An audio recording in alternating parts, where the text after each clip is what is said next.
জীবনের বড় শিক্ষাগুলো বই থেকে নয়, মানুষের কাছ থেকে পাওয়া যায়।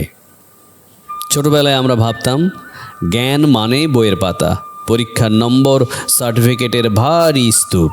কিন্তু বড় হতে হতে বুঝি জীবনের আসল শিক্ষাগুলো কোনো ক্লাসরুমে শেখানো হয় না, সেগুলো শেখায় মানুষ, রক্ত মাংসের মানুষ, যাদের চোখে জল, মুখে হাসি আর বুকে হাজারো না বলা গল্প থাকে। আমার দাদুর কথা মনে পড়ে।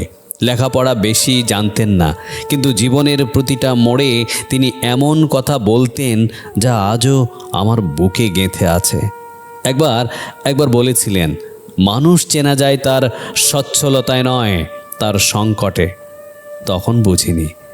আজ রাস্তার পাশে এক রিক্সা চালককে দেখে বুঝি যে নিজে ক্ষুধার্ত থেকেও একটা এতিম বাচ্চাকে খাবার কিনে দেয়, তার কাছেই আসল মানবতার পাঠ লুকিয়ে থাকে।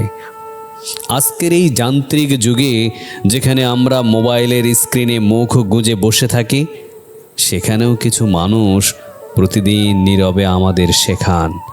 একজন মা যিনি নিজে না খেয়ে সন্তানের পাতে ভাত তুলে দেন, তিনি শেখান ত্যাগ কাকে বলে।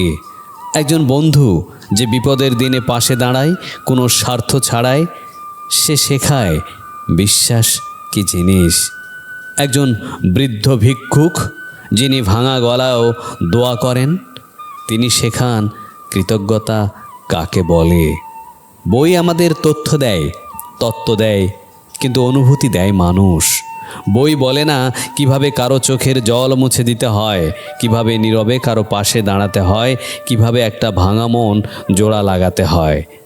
এসব শেখায় শুধু জীবনের অভিজ্ঞতা, আর সেই অভিজ্ঞতার কেন্দ্রে থাকে মানুষ। আজকের সমাজে যখন মানুষগুলো ক্রমশ স্বার্থপর হয়ে উঠছে, তখনও কিছু মানুষ প্রমাণ দেয় যে মানবতা এখনও বেঁচে আছে। একজন অচেনা পথচারী যে দুর্ঘটনায় আহত মানুষকে হাসপাতালে নিয়ে যায়, একজন শিক্ষক যিনি বেতনের বাইরেও ছাত্রের জীবন গড়ে দেন, একজন প্রতিবেশী যে বিপদের রাতে দরজা খুলে দেয়, এরাই তো প্রকৃত শিক্ষক, এরাই তো জীবনের আসল বিশ্ববিদ্যালয়।